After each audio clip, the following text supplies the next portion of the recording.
आयुर्वेद में स्वस्थ की जो परिभाषा है समदोष, वात पित्त कफ सम अवस्था में चाहिए, नहीं चाहिए ऐसा भी नहीं है, अधिक चाहिए ऐसा भी नहीं है। समदोष समाग्निश्च, सभी अग्नियां भी सम चाहिए, न बढ़ी चाहिए न घटी चाहिए, मंदाग्नि भी नहीं चाहिए, तीव्राग्नि भी नहीं चाहिए।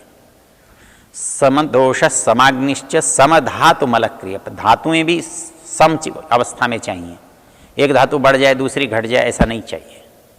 समदोष समाग्निश्च समधातु मलक्रिय प्रसन्नात्मेन्द्रिय मन, जिसमें मन आत्मा इंद्रियां प्रसन्न हों, ऐसे मनुष्य को हम स्वस्थ कहते हैं। तो यहाँ हमको बहुत अच्छी तरह से एक बात स्पष्ट हो जाती है कि दोष जो हैं वो चाहिए तीनों, और सम चाहिए, न कम चाहिए न अधिक चाहिए। हमको गुण तीनों होते हैं लेकिन हमको सतोगुण चाहिए। हमारे अंदर जो गति क्रियाशील है वो रजोगुण का परिणाम है, लेकिन हमारी आवश्यकता सतोगुण की है। तो जो पदार्थ सतोगुण के हैं उनसे हमारे अंदर सतोगुण बढ़ता है, जो रजोगुण के हैं उनसे रजोगुण बढ़ता है, जो तमोगुण के हैं उनसे तमोगुण बढ़ता है। इन पदार्थों में तीनों गुण हैं, और तीनों में से जिसमें जो गुण अधिक होता है उसके उपयोग से हमको वो लाभ मिलता है। तो हमारी जो शरीर की मन की जो दशा है वो दो भागों में है, दोनों भौतिक हैं। सतोगुण रजोगुण तमोगुण भी भौतिक है, और वात पित्त कफ भी भौतिक है, लेकिन एक स्थूल है और एक सूक्ष्म है। एक मन और बुद्धि को प्रभाव डाल रहा है, एक शरीर पर प्रभाव डाल रहा है। तो हैं दोनों एक ही चीज से बने हुए हैं, एक ही वस्तु के रूप हैं, लेकिन परिस्थिति से दोनों भिन्न भिन्न हैं, अलग अलग हैं। इसलिए मन से शरीर प्रभावित होता है और शरीर से मन, अर्थात हमारे मन में सतोगुण होगा तो उसका प्रभाव शरीर पर होगा। हमारी इंद्रियां संयमित होंगी, हमारे अंदर प्रसन्नता होगी, हमारे अंदर शरीर में हल्कापन स्फूर्ति होगी, हमारे पास सहजता होगी। यदि हमारे अंदर रजोगुण का भाव प्रबल है तो चंचलता होगी, अस्थिरता होगी, भय होगा, शोक होगा, दुख होगा, राग होगा। तमोगुण होगा तो आलस्य होगा, प्रमाद होगा, अकर्मण्यता होगी। उसका प्रभाव शरीर पर होता है, और शरीर के यदि पदार्थ आप अच्छे उपयोग करते हैं, सम रहते हैं, तो आपके अंदर रजोगुण की अपेक्षा सतोगुण बढ़ा हुआ हो जाएगा। इसलिए जब इन दो चीज़ों को हम अच्छी तरह से समझ लेते हैं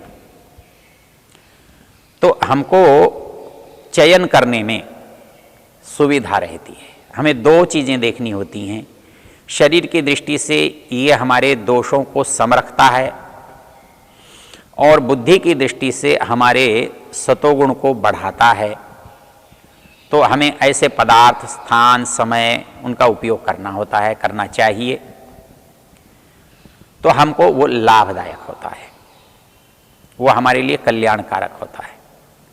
तो इसलिए हम चाहे वायु के रूप में प्रयोग कर रहे हैं या भोजन के रूप में प्रयोग कर रहे हैं या जल के रूप में प्रयोग कर रहे हैं, तीनों ही परिस्थितियां शरीर के अनुकूल होनी चाहिए, मन बुद्धि के अनुकूल होनी चाहिए। यहां सबसे अधिक संकट किस बात का होता है? संकट इस बात का होता है कि आधुनिक विज्ञान शरीर के स्तर पर विचार करता है, मन बुद्धि के स्तर पर विचार नहीं करता। कौन सा विटामिन खाने से, कौन सा प्रोटीन खाने से, कौन सी वसा खाने से, कौन सा काम करने से शरीर की कौन सी अग्नि होती है, कौन सा अंग होता है, कौन सी गति होती है, कौन सा ये आ जाता है। लेकिन हमारे मन पर उसका क्या प्रभाव होता है ये वो नहीं जानते, न उनको जानना आता, क्योंकि ये जो सूक्ष्मता है ये उसके विज्ञान का विषय नहीं है। उन्होंने उसकी भौतिक क्रिया जांची है और भौतिक क्रिया के परिणाम आपको बता देते हैं। आप ये खाओगे शरीर पर इसका ये प्रभाव होगा, ये खाओगे ये शरीर का प्रभाव कम हो जाएगा, इसको खाने से आपका दर्द अनुभव नहीं होगा, इसके खाने से आपके मांसपेशियां दृढ़ हो जाएंगी, इसके खाने से आपका ये मांस बढ़ जाएगा। लेकिन किसके खाने से मेरे अंदर बुद्धि बढ़ेगी, कि मेरे अंदर सतोगुण बढ़ेगा, कि मेरे अंदर रजोगुण बढ़ेगा, कि मेरे अंदर तमोगुण बढ़ेगा, इसका उनको पता नहीं है। तो इस दृष्टि से जो सूक्ष्म विचार वेद में या वैदिक साहित्य में मिलता है वो अभी बहुत अध्ययन करने योग्य है, बहुत जानने योग्य है। तो हम देख ही रहे थे कि शरीर में वात है, पित्त है, कफ है, शरीर में सतोगुण है, रजोगुण है, तमोगुण है। तो हमें उपयोग में लाना है। तो जैसे सूक्त कह रहा है कि वात को उपयोग में लाना है। आज आपको चिंता सता रही है वायु प्रदूषण की, आपको चिंता सताती है भोजन प्रदूषण की, आपको चिंता सताती है जल प्रदूषण की।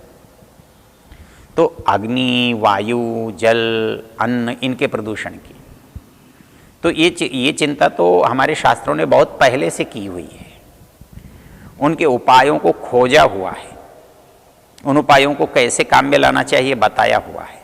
यही ये मंत्र बता रहा है, यही ये मंत्र कह रहा है। वो कहता है आवात वाहि भेषजम विवात वाहि यद्रप। कहता है ये वायु चल रहा है तो केवल वायु के अंदर जाने भर से कोई काम नहीं हो रहा है या निकल जाने से कोई बात नहीं बन रही है। वायु के जाने आने से, उसके अंदर देर तक पहुंचने से, उसकी दूर तक गति करने से तो ठीक है, शरीर में सक्रियता हो रही है। आप बहुत तेज ज़्यादा वायु को अपने अंदर लेते हैं तो आपके शरीर के अंगों का विस्तार होता है, फुलाव होता है। इसलिए आप श्वास को अंदर लेकर देर तक रोकने का यत्न करते हैं। इसी वात की क्रिया को हम प्राणायाम के रूप में देखते हैं, उसकी विस्तार से चर्चा फिर करेंगे। तो वात जो है वो केवल आधार है किसका? दोष और गुणों को, दोषों को बाहर निकालने का और गुणों को अंदर लेने का। यहां पर जो लेना है उसे भेषज कहा है और जो छोड़ना है उसे रपह कहा है, पाप कहा है, दोष कहा है, मलिनता कहा है। अर्थात ये वायु तब हमारे लिए ठीक है जब ये हमारे अंदर भेषज बनकर तो जाए और मलिनता को बाहर निकाले। यदि वायु में बाहर ही प्रचुर मलिनता है और हम अपने अंदर उसको ले भी जाएंगे तो वायु तो गई, लेकिन वायु से जो लाभ होना चाहिए वो तो नहीं हुआ। वो होगा कैसे?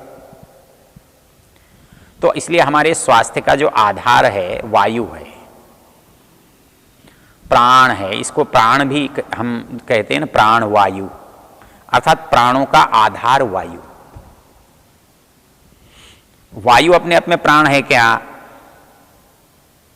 स्थूल रूप में हम ऐसा कहते हैं, लेकिन केवल वायु प्राण होता तो कैसा भी वायु अंदर जाए तो लाभ होना चाहिए, नहीं होता। जो वायु भेषज युक्त गुणों वाला है वही वायु हमें लाभ करता है। बाहर निकालते हुए मलिनता, पाप को बाहर लेकर निकलता है, वही वायु हमें लाभ करता है। तो इसलिए वायु, कैसा वायु? तो वो वायु प्राण युक्त हो,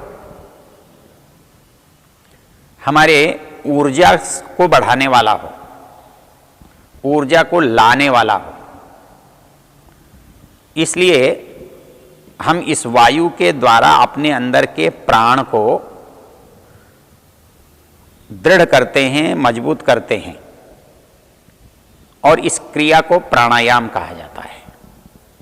प्राण को विस्तृत करना, प्राण को बलवान बनाना, प्राण को शक्तिशाली बनाना, प्राण को बढ़ाना।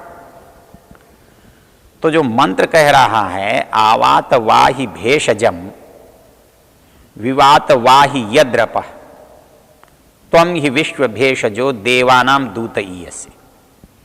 तो इसको हम समझ सकते हैं कि आखिर पूरा मंत्र, पूरा सूक्त एक वात पर ही है। क्यों? क्योंकि हमारे शरीर में भोजन का जितना महत्व है, हमारे शरीर में जल का जितना महत्व है, हमारे शरीर में वायु का भी उतना ही महत्व है। अर्थात हम भोजन से अपनी ऊर्जा को प्राप्त करते हैं, जल से हम अपनी ऊर्जा को प्राप्त करते हैं, वायु से हम अपनी ऊर्जा को प्राप्त करते हैं। और वायु के रूप में हमारे शरीर के मलों का निष्कासन होता है, अन्न के रूप में भी हमारे मलों का निष्कासन होता है, और जल के रूप में भी हमारे मलों का निष्कासन होता है। अर्थात हमारे शरीर के अंदर ऊर्जा को ले जाना और जो काम हो चुका है उसका उत्सर्जन करना, बाहर फेंकना, ये दोनों काम इन तीनों तरीकों से होता है। इसलिए शरीर का जो मूल आधार है वो हमारे ऋषियों ने वात पित्त कफ कहा है। अर्थात इस वात पित्त कफ के माध्यम से हम इस शरीर को ऊर्जावान, स्वस्थ बना के रख सकते हैं। मतलब बाहर से ऊर्जा न मिले तो भी हम अस्वस्थ हो जाएंगे, और हमारे शरीर में से मलों का उत्सर्जन न हो, निष्कासन न हो, प्रक्षेपण न हो तो भी हम रुग्ण हो जाएंगे। तो इसलिए ये तीनों ही बातें हमारे जीवन को स्वस्थ करने के लिए आवश्यक हैं। इसलिए मंत्र में वायु को विश्व भेषज कहा है। त्वं ही विश्व भेषज देवानाम दूत ईयसे। ओ